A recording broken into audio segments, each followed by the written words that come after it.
Talking shit. Welcome to Talking Shit. It's Thursday. I'm exhausted. It has been a long week. Sports are going crazy. I'm Sara Pararia. To my, I don't even know. Left, right, left. That's how crazy this week has been in the world of sport. Prince Huda joining me while we actually watch the Benfica and Marseille penalties live. Johnny Junta coming in from Guelph ahead of me right now in the penalty kicks, so he's not allowed to react to anything. Yes, my friends hate me because I don't. You're that guy that ruins it for everyone. I don't ruin it. I just don't watch the game. I just won't say anything. I don't have like the streaming services, so I'll just look at the app and see what's going on. You know when you're watching like a game live and then people get like the notification? Yeah, that's the worst. Actually, that's nothing worse. But I've been guilty of doing that. I won't lie. It happens. It depends on the game. Well, the worst is with like hockey. So I have notifications when the Leafs game ends. So if they're ever in overtime, I just put the phone in airplane mode because like the minute the goal is scored, you know when the game's gonna end. I see. So it's like, especially when you're betting too, it's the worst if you get the notification early or man. Yeah. Crazy. Wish we lived in a time with no phones in situations like that. I don't know if you'd survive. I don't think so. Would you survive without your phone, Johnny? Oh, easily. No, I wouldn't. I wouldn't. We did the screen time test a few weeks ago. Remember, everyone had like insane screen time. Yeah, but we use it for work. It's business, yeah. Like I'm filming a reel for Sports Interaction. Wait, what's yours now? It's like 13 hours. Fuck, that's crazy. But we use it for work. Yeah. I wouldn't like if I didn't have to use my phone for work. I wouldn't. No, but, like, I'd probably still use it. I'd probably still use it. Yeah. Well, betting at Sports Interaction is obviously what you're using. Yeah, the sports books, at least for the last few weeks, have had a bit more screen time recently. So. Yeah, it's been nuts. It's been nuts, guys. This week has been crazy. I'm still watching penalties here, and he gets it. Good job, Marseille. There, so far so good. Let's as we're watching soccer live here, let's talk about it because this week has been. Oh my god! Look, I'm physically and mentally exhausted, and I didn't play one of these games. I didn't play one single game. But by yesterday, I had to do a live stream reaction to all the 4 semifinalists of the Champions League. And I was like, I don't even have words because these games were so insane and just so taxing, I feel. I don't know, Johnny. Like, we spoke about this at the beginning when we saw the draw. But this draw did not disappoint. I mean, it disappointed me. But I was gonna say. We saw penalties, we saw extra time, we saw teams coming back. Exactly. Amazing. Even in Europa League, which we didn't talk about, but it's been nuts, no? Yeah, I was sharp, man. Tuesday I had a legacy day. I bet PSG to qualify, Mbappe 2 goals, and then I bet Dortmund to qualify. So I bet both the teams that were already losing to qualify. So is that what you said on the show last week? Because I don't think we hit any of that. We had the clip that went out. Yeah, we had PSG to qualify in the clip because it was like +2 something. Yeah. Dortmund, I think, you said 2. Rodrigo goal. Sarah and John, you both said that. So I think we've had some rough weeks recently. I think we came back a little bit. Yeah. I don't know. Like, I don't think anyone hit though, like 10 out of 10 in those, like whatever they were betting. Like those games were insane. The only tough one to handicap was that Man City Madrid because I'm sure a lot of people. I saw Albert said Man City was going to dominate. I think I said both teams to score though last week. Yeah. There you go. Yeah. Because it was the highest scoring game the week before. So you just thought they would go again. But they hit the under. I mean, like I don't know. Like you almost. Yeah, I don't know. These games don't pick a winner. I would say like it's so hard sometimes. Johnny picked the day before, but like it's tough. It's definitely tough.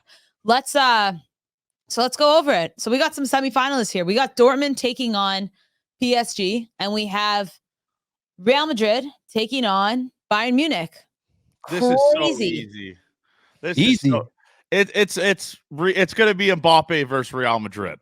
That's what it's going to be. I mean, I'm not watching the Champions League if that's what you couldn't write a better. You couldn't write a better script. You could absolutely write a better script. There's so many better scripts. But the narrative, like.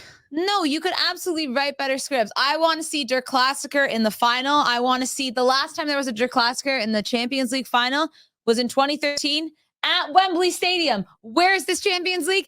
At Wembley Stadium. It's great. Sebastian Haller beats cancer, wins AFCON. Now's going to win the Champions League. I'm on the Dortmund bandwagon now because the rest of those 3 teams, oh my, if PSG win, I'm serious. Like, we got to look into fraud, guys. What a bunch of frauds these guys are. Paying the ref is mental anyways, but I can't deal. Mbappe's going to win like 45 Champions Leagues with Real Madrid. Yeah. Don't do it with PSG. What a fugazi team that is. Like, I can't get, like, it's just a bunch of frauds, man. I'm sick of those guys. Tell us how you really feel, eh? No, but you also said So that this. Didn't you recaps. say this last week as well? Like, don't you hate PSG too? Like, I don't know anyone who likes PSG, to be fair. And we can all say, like, Mbappe's a great player. That's not what I'm asking. PSG fans, like, that's not a real team. That's not a team that has history. Oh my God, Marseille won. Marseille won. Hey, you hit that. Did you bet on that? Yeah, I did. Credit to me. Nice. I didn't want to celebrate, but yeah, credit to me. Thank you, Johnny. There I you mean, go. I just wanted to catch up in the Europa League. I don't know. I can't even talk about it. So what happened to Barcelona then? Well, obviously they got the red card 28 minutes Yes. into a match. Any team, Barcelona plays this match 10 out of 10 times with 11 men, 11v11. They're smashing PSG. They went up a goal, even though PSG were playing better in that first quarter of the game. Rafinha still blasts it. Then, okay, they go down a man, which it probably was a red card. But again, I need to see the referee reviewing these calls. This is a quarterfinal of a Champions League. I need you to take the time, go to your little screen and look at it. Like, he knew this was going to change the whole game. So I wish the VAR like, again, we talk about VAR. We talked about it 2 weeks ago with the Bukayo Saka and the Bayern situation. But all right, fine. Then you have Xavi being sent off immediately, no warning. Our other staff member of Barcelona being sent off right at the beginning of the second half. Like, you're not giving these guys a chance whatsoever. Then all of a sudden, Dembele's getting a penalty. Gundogan, no call for him in the box. Marquinhos is choking Lewandowski from behind. And I'm thinking, like, at that point, I was actually laughing because I was like, oh no, they're actually not calling anything in our favor. Like, Barca didn't stand a chance. Playing these games when you're down a man for so long is difficult for anyone. But I will say, in this game, PSG's best player, it wasn't Mbappe. Mbappe was pretty quiet the whole game. If you look at the scoreboard, you see that. Of course, he has to convert a goal, penalty that he has to do. And the second goal, Ter Stegen makes 2 massive saves, and then he taps it in. But Barcola for PSG, I don't know, man. This guy is different. He's nasty, Johnny.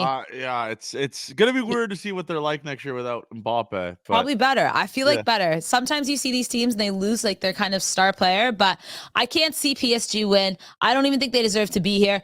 Now we got the group of death rematch because Dortmund beat Atletico Madrid. Guys, what a game this was. Saw that one coming. That was the game of I think that was the game of the tourney so far. That was amazing. It was crazy. It was really crazy. Julian Brandt, oh my God. Marcel Sabitzer was fantastic this whole game. But we have the group of death in the group stage. They played one another twice already. Now they're playing each other again. We don't really see this in the Champions League. Yeah.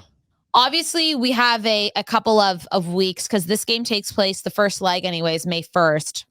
Dortmund, we get a week in between. April 30th.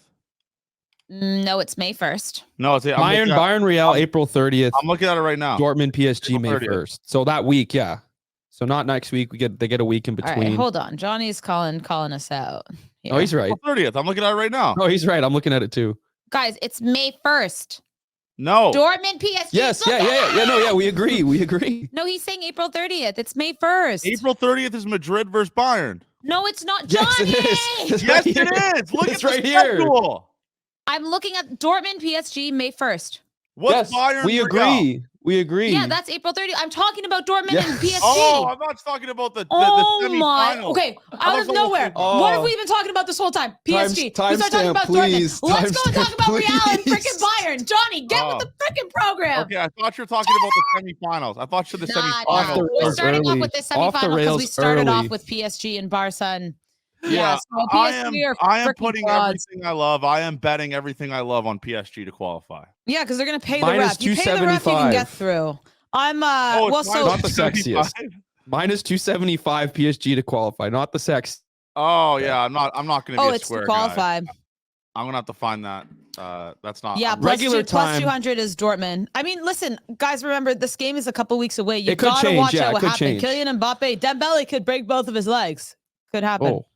It could happen. Oh, maybe. I mean, maybe. We'll break down the best bets next week because obviously, like you said, a lot can change. Yeah. The odds right now are interesting, though. Seems like everyone's on PSG. The futures, league winner PSG is actually second to Real Madrid. So Seems like Real is the favorite at the moment, but Real's been. You guys were sleeping though. Remember what I said about this team? Real from the beginning. You can't forget this team. They fight until the end. It's one thing that they have. They have the dog in them. They will not give up. They'll claw their way through, and that's what they did. That's what they did against City. Mind you, this game went into obviously penalties. It could have been either way, but Johnny, those were some grim penalties Bernardo Silva. No, man, I'm so sad because he had such a good game again, and it's like, why you? Anyone else, I would have been okay, but this guy.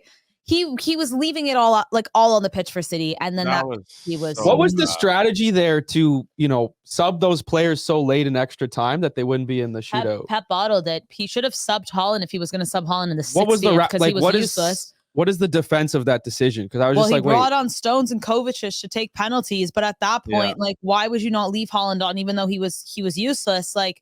Leave him on because he can convert one. But also Phil Foden taking the fourth one was a bit weird. Obviously, I had Ederson, Mind Games taking it. I kind of like that though because he was all about it. But it could have gone either way. But I think Pep screwed this one up a bit. I mean, City came back after not being able to break down that defense, going and going and going. Eventually, Kevin De Bruyne, what a great goal. I mean, he just knew where to be. Jeremy Doku really changed this game. But yeah, I don't know. It could have been either one, but now Real's going through. And that, to me, I think that's all of us. That was the final.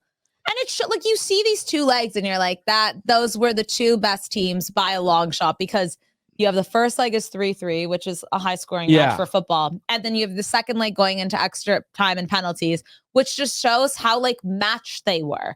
I think, Real Madrid, it doesn't matter who they play now. It's going to be an easier match than City.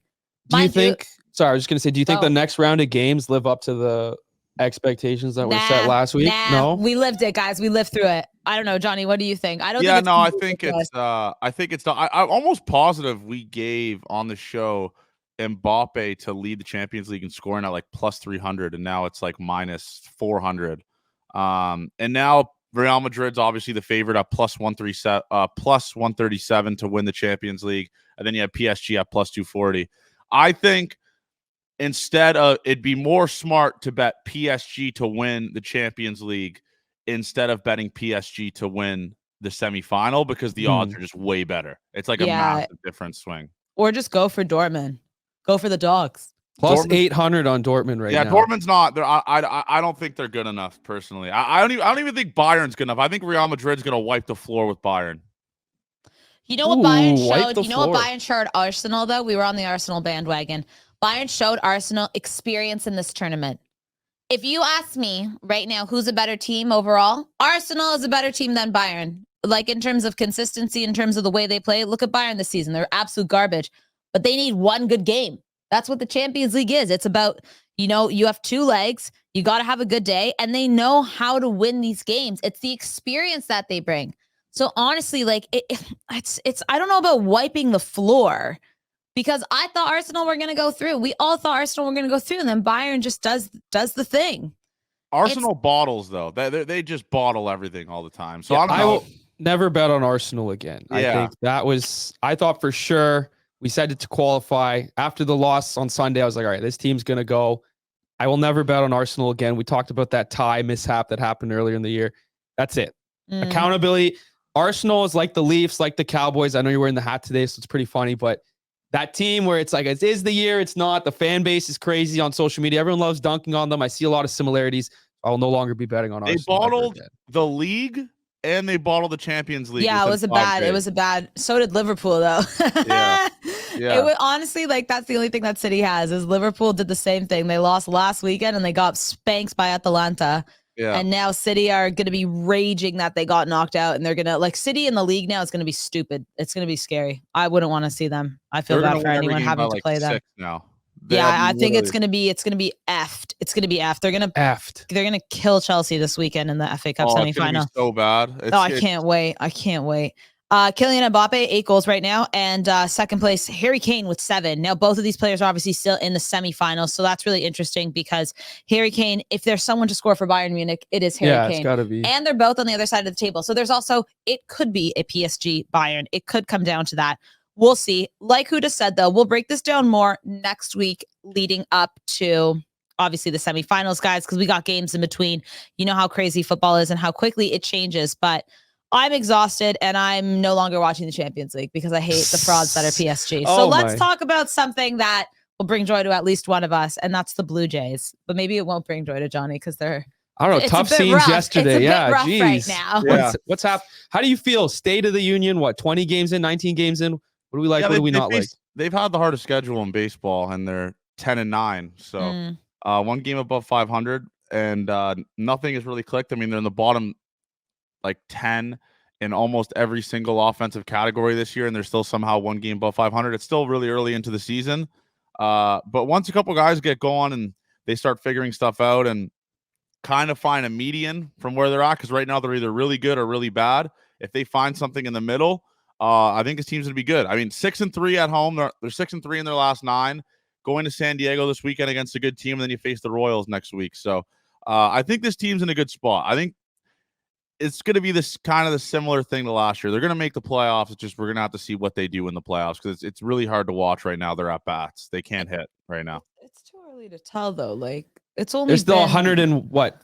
50. There's a lot of games left. Yeah, like it seems like it's a little early to tell. Like, obviously, yeah, there's a lot that needs to happen. But do you think the AL East is the toughest league in the division? And it's the toughest division in sports, or in MLB at least, right? Everyone's over 500 right now. It's crazy. Compare other sports. Let's talk about baseball, because there's like 700 leagues. It is, yeah. It is the only division in baseball with every team above 500. So, and I know that might actually change because the Red Sox lost today. They're 10-10, but yeah, it's the only division in baseball where every single team in the division is above 500.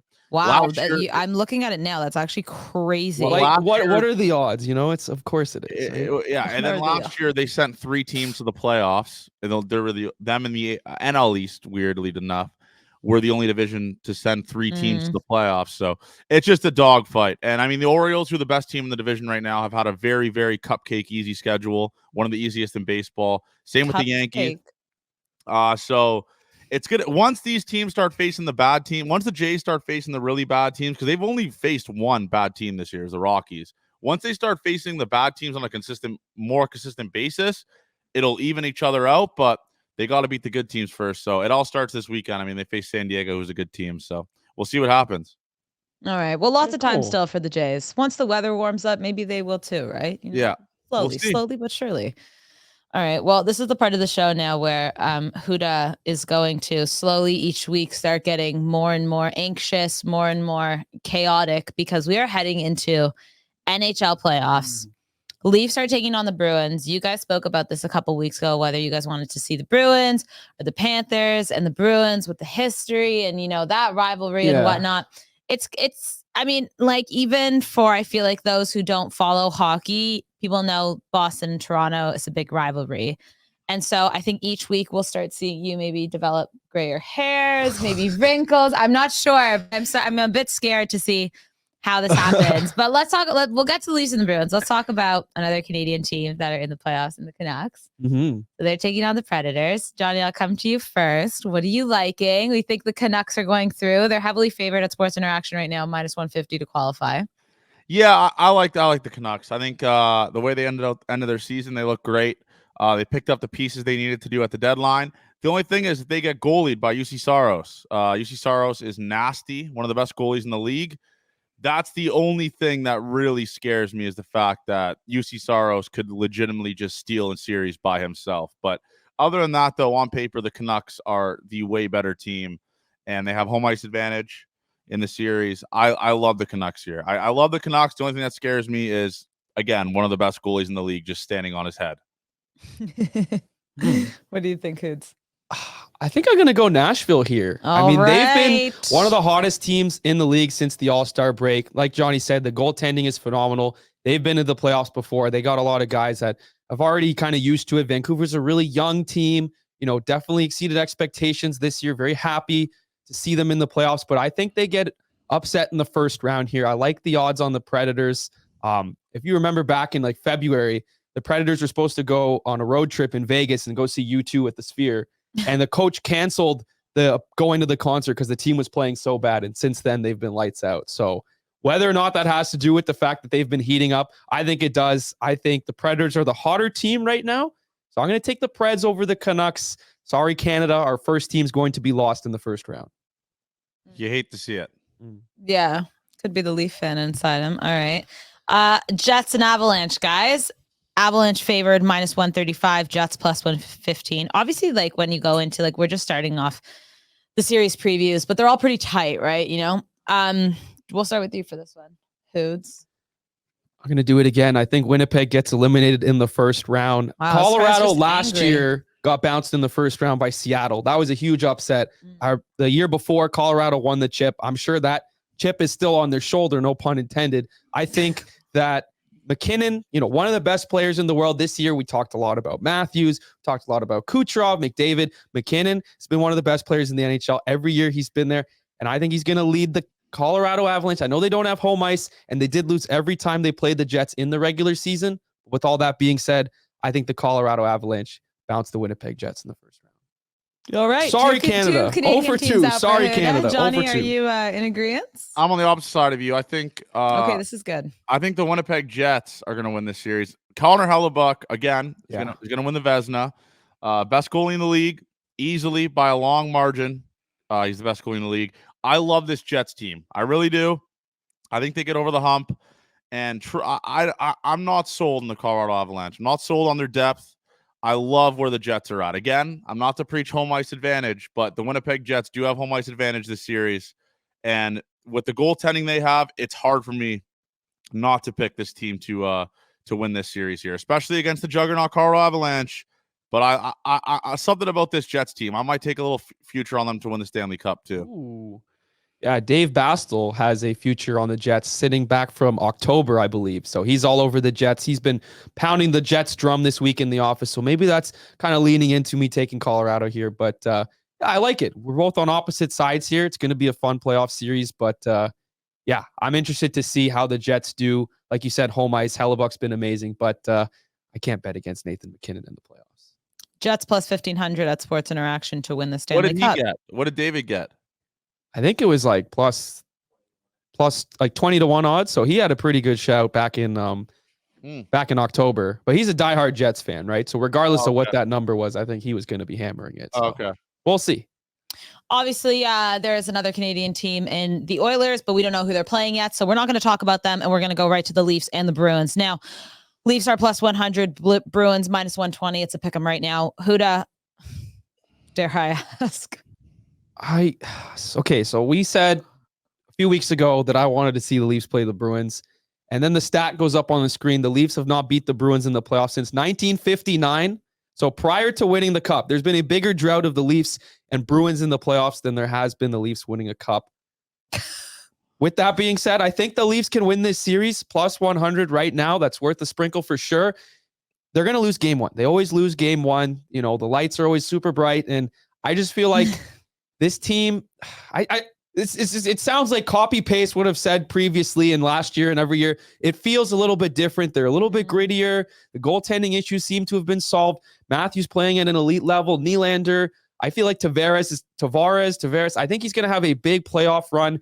He had an underwhelming regular season, but this is the guy who scored the game winner in overtime to take us to the second round last year. I think our captain comes back with the resurgence in the playoffs. And you look at these rosters on paper, the Leafs should beat this team. I think the thing that everyone's holding, Leafs, Bruins always dummy us. If you look at these teams on paper, aside from goaltending, the Leafs should win this series, and I think they do. I'm going to say Leafs in 6. Johnny? I'm going to agree. I'm not going to. I think let's go 7. But the thing about the Leafs are they have depth.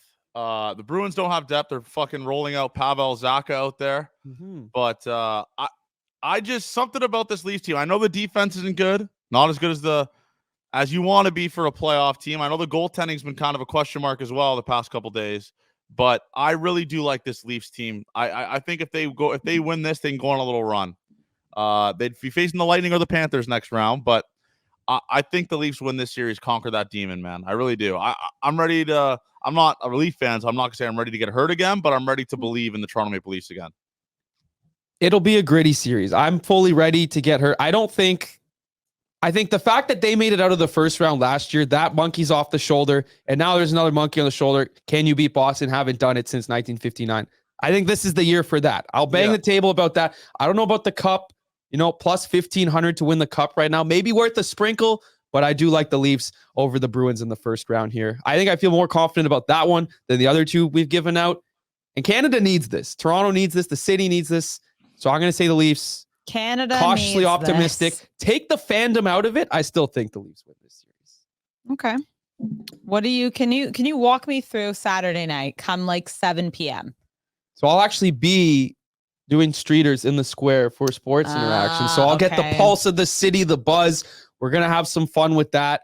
I'll be watching in the square. That are spending $1.50 to go to the game. And no, it's in Boston. So only the true fans will be out there, standing outside the arena. Maple Leaf Square. Yeah. I remember last year I tried to go to the square, and like the day before the game registration opens, it's free, but you have to register online. And like the day before at 1 p.m. it opens, and at 1:01 the site crashed and it like completely sold out. And I didn't get to go, but maybe make it to the square in the later round. Still a little chilly right now, but that's cold. Very, very excited. Go Leafs, go cautiously, like you said. These eyes are going to be, maybe some bags, maybe some crow's feet. Thankfully, the sunglasses are here, but it's going to be a stressful few weeks. But I feel good about the Leafs this year. Well, by next week when we film, we'll have seen maybe up to three of games. These games. Yeah. So we'll see the state of Prince Huda in 3 games time. Who knows? Who knows what it'll be? All right, guys, to end the show off, we're going to talk some NFL because the draft is next week. Before we do that, breaking news from Sean. The Arizona Coyotes officially headed to Utah as the sale gets final approval, $1.2 billion. So NHL team being relocated from Phoenix, Arizona to Utah. Any thoughts, John? It sucks. I mean, I couldn't imagine a favorite but I mean, I root for a team in a big market. So like the Jays will never leave here, but I'm just saying, like, I couldn't imagine dedicating your life. Yeah. Or having like season tickets or like dedicating your life to a team. And then they just, oh my God. Yeah. I can't even imagine. And they just move to Utah. See you later, guys. Yeah. I think you're right though. Like we live in the biggest city in Canada. It's never going to happen to us. Yeah. But like you got to live like not even in one of the, it has to be like a smaller place, a less happening, like less interest in maybe sports. But like, actually thinking about that actually sounds like shit. It's sad, but the reality was like they were playing in a college arena that's way smaller than any other NHL building, and they still couldn't fill it. Obviously, the last game of the year tonight, though, sure it'll be sold out. It'll be emotional, but this was something that I feel like it's been coming for a while. Everyone's been talking about Phoenix being relocated. They've been a terrible team for as long as I can remember, and I know it sucks for the Arizona Coyotes fans. I've always wondered, like, when a team relocates, do the fans just automatically become fans of the relocated team, or is this like an opportunity to pick a new team? I think relocated. I think that's where you go. You go to the new team. I think they just pick a new team, to be honest, because like why would you support the owners that didn't give a fuck about you, right? And also they're shit. So you're getting a free pass now to change alliances, get on the bandwagon of a different team. Who just trying to manifest you know what I mean? The Leafs Arizona we sucks. can choose someone else. Well, there was rumors for a little bit that this team was going to come to Canada. Quebec City was a thought. I remember seeing somewhere, not sure how true this was, Hamilton was considered. So it would be interesting to see another team in Ontario. I don't know how that would affect it. I know it's a big Leafs market, but there's obviously a lot of Leafs haters in Ontario. So I think another team in Hamilton or somewhere around here would do pretty well. But I guess hockey's big in Utah, right? We'll see if that reignites this team, if they become, a little bit more successful. Some New Jersey concepts, which are always fun. We don't know a team name yet, but it'll be interesting to see. Sad for Arizona Coyotes fans, but good riddance for the rest of the NHL. Ooh. Yeah. Okay. Yeah, it sucks. I couldn't imagine it. Thank God it'll never happen to me. But yeah, you hate to see it. And I think there'll be more teams coming to the NHL. Hopefully, I know they expand and they go back to Phoenix, but I doubt that'll ever happen. Right. It's just insane that it was kind of short notice too. Like literally 2 weeks ago, they kind of just talked about it, and then next thing you know, they're gone. So it sucks for the fans. I saw fans crying yesterday at the rink. Yeah, it's a bad look. It's a bad bounce. Yeah, definitely not great. What's funny was their social media team posted, I think it was like 2 weeks ago, like when all these rumors were going on that like our home is Arizona, we'll be here, blah, blah, blah. And then they had to delete it. So yeah. That's I mean, but old like takes exposed for sure. That doesn't really surprise me. What are they going to say? We're leaving. They can't announce it without management announcing it. So they got to, it's just marketing. What are you going to do? Let's talk NFL. Your bread and butter, Huda. The draft. It's the draft. A lot of people are forgetting. Like we've had such a crazy April with March Madness. Way too much going hockey, on. soccer, UFC, boxing, Masters. And now we got the NFL Baseball's draft underway. No, it's insane. It's really insane. So I'm not shocked. Sports Interaction right now has a special for this draft, and it's on how many quarterbacks will be taken in the first round. Over 4.5 is -175. The under 4.5 is 4.5. Jesus, I can't. Under is +140. Under. That was really difficult for me. Sorry, folks. Johnny, I'm gonna ask you first because Huda is gonna rant. Kind of spoiled it, yeah. Well, I mean, over under, Johnny. Well, yeah, I'm just like, oh There's yeah, no I thought Huda was gonna just sell his unders there. I like the over. Ooh. I mean, you got Caleb Williams, Jaden Daniels, Drake May. Who else? McCarthy. I think JJ McCarthy is just gonna get steam, and he's actually not gonna go first round. Yeah, I'm not like. I don't know what the appeal is of JJ McCarthy. I'm a Michigan fan. I watch those games. Like he is just not really that good of a quarterback. He's kind of more of a runner. I'm not sure. You could maybe get Michael Penix in there, sneaky. I'm not sure, but I think I'm just gonna take the over because I love when quarterbacks get drafted, and you can look back in 10 years and just see who got drafted before who and how bad of a pick it was. I'm That's true. That's fair. Huda, tell us why you think it's the under, which is I think for that reason, that exact reason. Like there's so much risk when it comes to quarterback. I feel like you said, like Caleb Williams 1, Jaden Daniels and Drake May 2 and 3. McCarthy, I believe, will sneak into the first round, but I think that's it. I think we sit at 4. You have Penix and Bo Nix. Neither guys had a first round draft projection until like a few weeks ago. I feel like the social media space with all the mock drafts, oh, he's going to go higher. Oh, rumors this, rumors that. I think back to 2022, which was the year it was supposed to be Kenny Pickett, Malik Willis, Desmond Ridder. All these guys go in the first round. Only one went. So I think there's a lot of smoke screens here, and I'm not buying it. So I think this is an easy under. I think for sure we're getting 4 guys, maybe even 4 guys in the top 10. But I do not think that there will be more than 4 quarterbacks drafted in the first round. I think Michael Penix and JJ McCarthy is what's going to dictate it because Jaden Daniels will 100% go first round. Yeah. Caleb Williams will 100% go first round. Drake May will 100% go first round.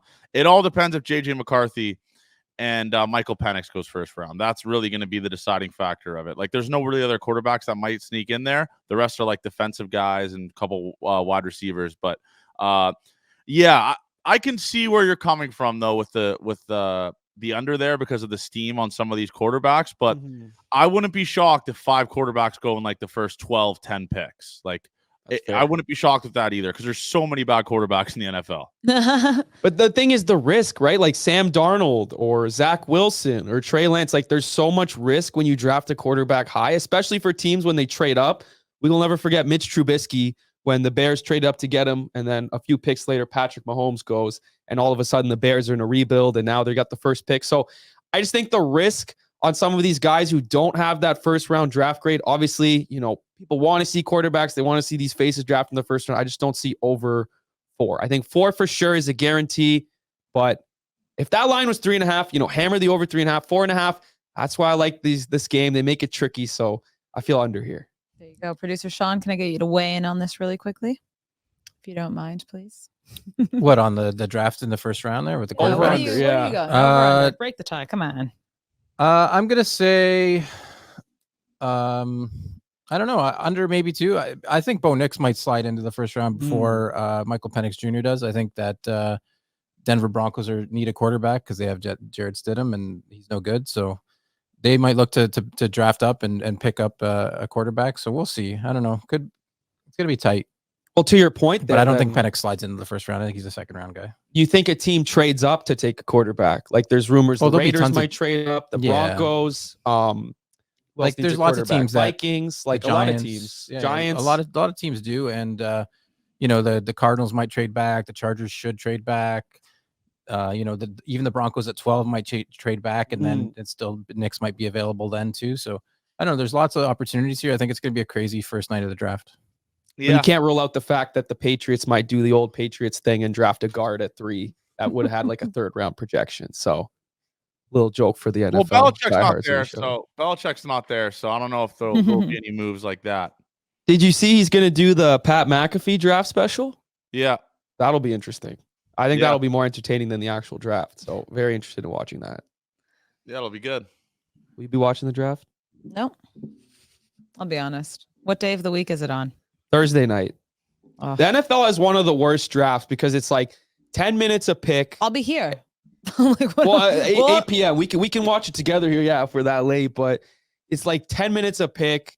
A lot of these teams already know who they're picking for like the last few weeks. So it's really frustrating. You only televise one round. It's just really boring. 32 teams. Like I remember one year, I think it was like almost 4.5 hours, which is just insane I couldn't sit there and watch it. Like I feel like the top 10 is the most interesting, seeing where these quarterbacks land. But after that, it's kind of just like, you know what I mean?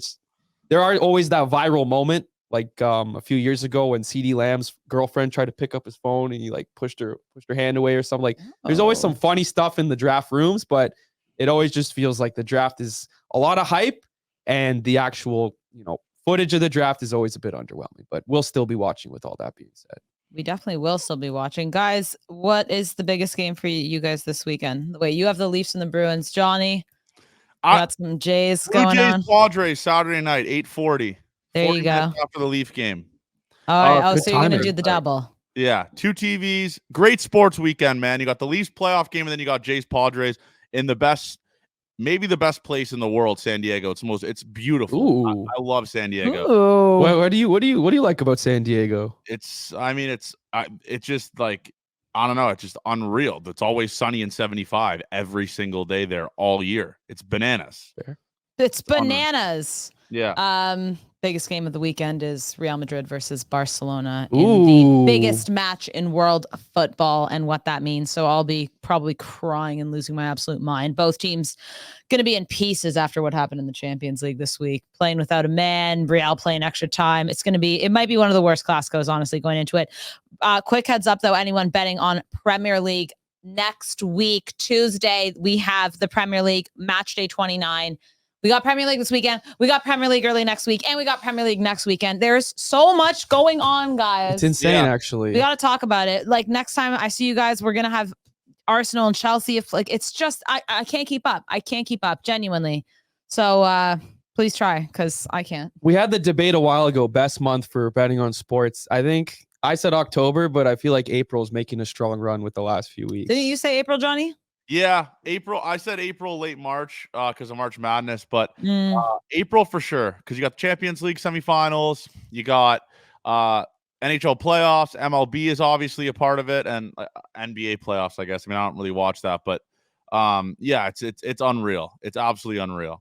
Did you guys watch UFC last weekend? Whoa, crazy. Great card. Yeah, I just saw the highlights. I watched the highlights too. Yeah, I can't stay up until 2 a.m. doing that. What are you talking about? It's usually like the most hype cards always under deliver. Man, that was incredible. Like, yeah, just insane fights from start to finish. Max Holloway's him. Pereira's him. I feel like an idiot. I can't believe I bet against Pereira. Sean laughed when I said it, and I don't know why I thought I could fade this guy. Like, he is unstoppable. Might be one of the best UFC fighters of all time. He's a dog, man. He's insane. I think right when they walked out and he's got his sculpture, he's got his stare. It's just unbelievable. And then you look across, Jamal Hill's got a bit of a beer gut. He kind of looked a little, not in the best shape we've seen him in a fight. I was like, why the fuck did I bet this guy? But that's the best part about UFC. You never know what's going to happen. So great card. Couple shitters now. Well, UFC 301 doesn't look too good, but McGregor coming back, UFC 303, that should be interesting. So good fights ahead. I don't care for that guy anymore. What? Me neither. Prince Huda brings this up every week, and I think every week Johnny and I brush it off of our shoulders. I know, I try. I will be betting against him. I don't think he wins. He's a favorite right now. He's a favorite. I know. But it's not. It's kind of a pick 'em though. He's like plus 100. It's not like he's minus 120. It's not really like that crazy of a favorite, right? Yeah, I don't think I'd probably take Chandler in that fight too, but it's just like the media circus that's going to come with that, the press conferences, the interviews. Like, if we get the prime Conor McGregor, of years past, like the build up to the fight with Diaz, the build up to the fight with Khabib. This could be one of the most entertaining fight buildups we've ever seen. But as we've talked about before, where's his head at right now? Is he thinking about fighting? Is he thinking about money? Did you see the movie? The movie was fantastic, by the way. No, I didn't see it. No. He's actually got a career. I think he's got a career in acting if this fight doesn't pan out. So he acted his entire UFC, all the press conferences, all that stuff, right? Yeah. It's just it's the if you watch the movie, his character is literally just like what you see. It's called Roadhouse with Jake Gyllenhaal. It's a remake of a classic, I believe. Yeah. And he plays this crazy character, and it's just very. My mom, I watched it with my parents. My mom had no idea who Conor McGregor was. She's now fully invested in Conor McGregor. So I hope he wins for my mom. Shout out my mom. Shout out Mama Huda. All right. We're going to end the show by me asking Johnny, what mood do you think Prince Huda will be in next Thursday, 3 games into the Leafs and Bruins playoffs series? I think it'll be positive vibes. I'm like, right. The thing is, the series doesn't start till a team loses at home. If the Leafs are down 2-1, but they won that home game on Wednesday, I think that's a positive. So we'll see what happens. We'll see what positive vibes all around. Oh, yes. We'll see. We'll see what happens next Go week. Leafs, go. We'll be back. Same time, same place. Enjoy your weekend, everyone. Talking shit.